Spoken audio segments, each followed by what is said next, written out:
Shalom, selamat pagi bagi kita semua, jemaat yang dikasihi Tuhan kita Yesus Kristus.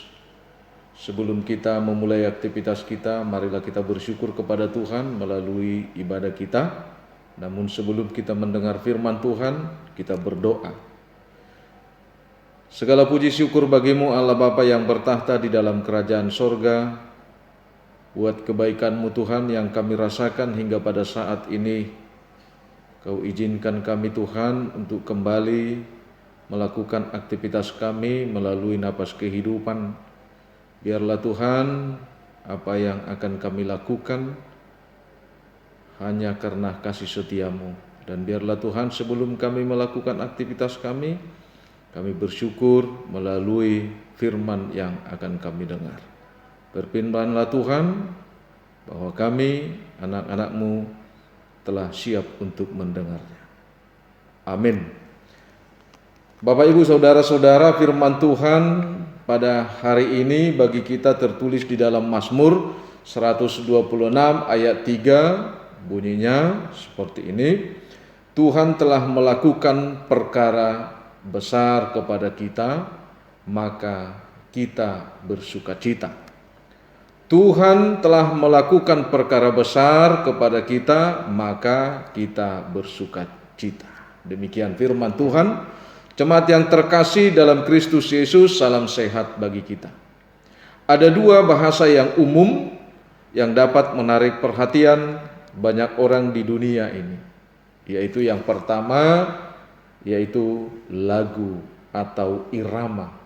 Yang kedua adalah cinta. Namun kita sering tidak memahami apa artinya cinta dan apa artinya irama itu dalam kehidupan kita. Ternyata cinta akan membuat hidup kita lebih bergairah dan lebih indah. Sementara lagu atau irama adalah menjadi bagian hidup kita untuk mencintai apa yang kita lakukan, sekaligus kita menjadi aktor atau pelaku daripada kehidupan itu. Cinta akan membuat seseorang mampu bertahan hidup karena memiliki harapan lebih besar dalam menghadapi tantangan hidup. Itu yang sangat luar biasa dari sebuah cinta. Bahwa cinta itu akan membuat seseorang itu mampu bertahan hidup karena melalui cinta dia memiliki harapan yang besar. Bapak, Ibu, Saudara-saudara, nats firman Tuhan menyapa kita supaya kita mendapatkan sukacita. Tentu kita harus bertanya, sukacita yang bagaimana? Karena kadang sukacita itu dianggap orang apa yang bisa membuat hidupnya bergembira. Namun pada pagi hari ini tidak seperti itu yang dimaksud oleh firman Tuhan. Sukacita yang dimaksud oleh firman Tuhan adalah bagaimana seseorang itu punya pengharapan yang besar di tengah-tengah penderitaan, pergumulan, persoalan hidup yang dia hadapi. Sama seperti kondisi umat pilihan Tuhan. Ketika mereka terbuang, apa yang bisa diharapkan dari orang-orang yang terbuang, dari orang-orang yang teraniaya?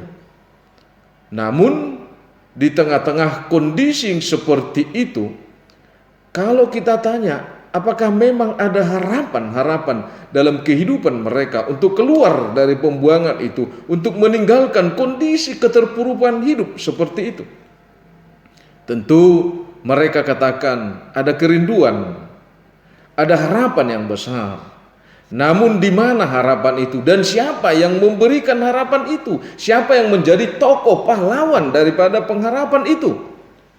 Justru disinilah Bapak, Ibu, Saudara-saudara, kita mau melihat kebesaran Tuhan dalam kehidupan umatnya, termasuk kehidupan kita, di mana kita sering terbuang oleh karena hawa nafsu kita, di mana kita sering teraniaya oleh karena hawa nafsu kita. Mungkin apa yang dihadapi oleh umat pilihan Tuhan bisa kita hadapi suatu saat dan lebih parah dari situ. Ketika kita lepas kontrol dari pengawasan Tuhan. Saudara-saudara, dengan kuasa Tuhan, umatnya mampu meninggalkan perbudakan.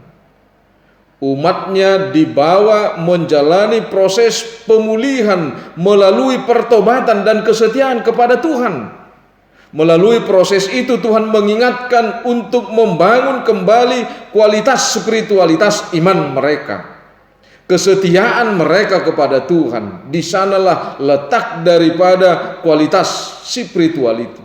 Bagaimana dengan kondisi kita pada saat ini, Bapak, Ibu, saudara-saudara? Apakah pernah kita menyadarkan diri kita supaya kita kembali membangun kualitas spiritualitas iman kita untuk lebih setia kepada Tuhan dan berpengharapan kepada Tuhan dan mengandalkan Tuhan untuk menyelesaikan segala persoalan-persoalan kehidupan kita? Bapak, Ibu, saudara-saudara, apa yang terjadi dalam kehidupan umatnya adalah seperti mimpi. Begitu juga dalam kehidupan kita. Kadang kenyataan yang terjadi dalam kehidupan kita di luar daripada apa yang kita inginkan, di luar daripada apa yang kita harapkan. Ketika kita teraniaya, ketika kita dikuasai oleh nafsu kita tidak mendapatkan apa-apa, namun kita tidak berbuat apa-apa. Karena apa? Karena kita sudah dikuasai. Karena kita tidak diberikan lagi kesempatan oleh hawa nafsu kita itu untuk kembali kepada kebenaran Tuhan, untuk kembali mengenal Tuhan, untuk kembali membangun kualitas spiritualitas kita, kecuali kita diizinkan oleh hawa nafsu kita membangun kualitas daripada keinginan dunia ini. Jemaat yang terkasih, kita harus sadar, tidak ada sedikit pun kekuatan kita yang bisa kita andalkan untuk membuat hidup kita memenangkan persoalan hidup. Tidak ada sedikit pun kekuatan kita untuk mencapai harapan-harapan di tengah-tengah penderitaan kita, kecuali mengandalkan kasih setia Tuhan. Menjadi pengalaman bagi kita, Bapak, Ibu, saudara-saudara. Kita sering terjatuh bukan karena persoalan yang besar, tapi karena persoalan yang kecil juga bisa tumbuh persoalan yang baru dalam kehidupan kita. Kita bisa terjatuh. Itu harus kita sadari. Itu adalah menunjukkan kelemahan spiritualitas daripada iman kita. Bapak, Ibu yang kekasih dalam Kristus Yesus, mengapa kita sering terjatuh? Bukan karena soal masalah besarnya persoalan hidup kita. Kenapa kita sering menjadi orang yang khawatir dalam kehidupan kita? Bukan karena soal masalah besarnya persoalan hidup, tapi kita tidak pernah mampu. Kadang kita meragukan perbuatan Tuhan yang begitu besar dalam kehidupan kita. Beberapa minggu yang lewat kita sudah melihat, merasakan bahwa hidup kita diubah sukacita karena perbuatan kasih setia Allah kepada kita untuk menyelamatkan kita, membawa kita kepada hidup yang baru. Tentu itu menjadi pengalaman dasar hidup kita untuk melangkah jauh ke depan. Menyerahkan segala persoalan kehidupan kita kepada Tuhan. Ingat, pasti Tuhan segera datang menolongmu jika engkau di dalam kesetiaan kepadanya menyerahkan seluruh persoalan hidup. Hanya Tuhan yang mampu memberikan sukacita yang abadi dalam hidupmu. Hanya Tuhan yang mampu memberikan sukacita yang abadi dalam hidupmu melalui kasih karunia-Nya. Amin. Selamat beraktivitas. Tuhan Yesus memberkati. Kita berdoa. Terima kasih Allah Bapa di sorga buat firman-Mu yang menyegarkan kami pada pagi hari ini, yang memotivasi kami, yang memberikan semangat dan kekuatan kepada kami, memberikan harapan sukacita apapun yang kami hadapi di dalam kehidupan kami. Terima kasih Bapa di sorga, melalui persekutuan kami pada pagi hari ini, Engkau hadir memberkati setiap langkah hidup kami. Kau hadir bersama-sama dengan kami untuk melakukan aktivitas kami. Kami yakin Bapa, pada pagi hari ini bahwa firman-Mu akan menjadi sulu dan tongkat dalam kehidupan kami, meyakinkan kami dengan kesetiaan kami kepada Tuhan, maka kami tidak akan mendapatkan kekurangan apapun dalam kehidupan kami. Oleh karena itu Tuhan, layakkan kami memohon ke hadapan-Mu. Biarlah Tuhan yang senantiasa menyertai setiap umat-Mu dimanapun dan apapun yang kami lakukan. Kami berdoa secara khusus Tuhan buat jemaat-Mu yang sakit, dimanapun mereka berada Tuhan.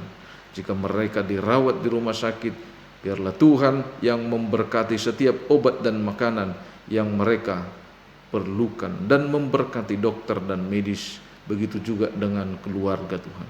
Kami juga berdoa buat setiap jemaat-Mu yang bergumul, yang punya persoalan-persoalan kehidupan oleh karena ekonomi. Kami yakin Tuhan bahwa Tuhan adalah gembala yang baik bagi setiap kehidupan jemaat-Mu yang percaya kepadamu. Kami juga berdoa Tuhan buat negara kami ini. Secara khusus juga kami berdoa buat gereja-Mu HKBP. Kaulah Tuhan yang menjadi pelindung kami. Engkaulah Tuhan yang menjadi kepala atas segala gereja, secara khusus Tuhan gereja-Mu HKBP, terkhusus buat gereja HKBP Surabaya ini. Kami yakin dan percaya bahwa Tuhan menolong, menuntun dan menyatukan kami dalam setiap program dan pelayanan. Dan begitu juga Tuhan dengan rencana pesta pembangunan gereja-Mu HKBP Surabaya ini dan kegiatan-kegiatan lain Tuhan di dalam mencapai atau melunasi dana pensiun HKBP. Kami juga yakin Tuhan akan membukakan setiap hati jemaat-Mu dan setiap orang-orang yang telah Tuhan pulihkan melalui berita sukacita, yaitu firman-Mu. Biarlah Tuhan yang senantiasa bersama-sama dengan kami Tuhan di dalam segala kehidupan kami. Dengarlah doa kami ini hanya di dalam nama anak-Mu Tuhan Yesus Kristus Juru Selamat kami. Amin. Anugerah Tuhan kita, kasih setia Allah Bapa dan persekutuan Roh Kudus memberkati kita. Amin. Jemaat yang terkasih dimanapun kita berada, kami segenap pelayan gereja HKBP Surabaya menyampaikan pesan sukacita kepada kita. Tetap semangat, laksanakan protokoler kesehatan, jangan lupa berdoa sebelum melakukan aktivitas. Terimalah salam kami, salam sehat dan horas.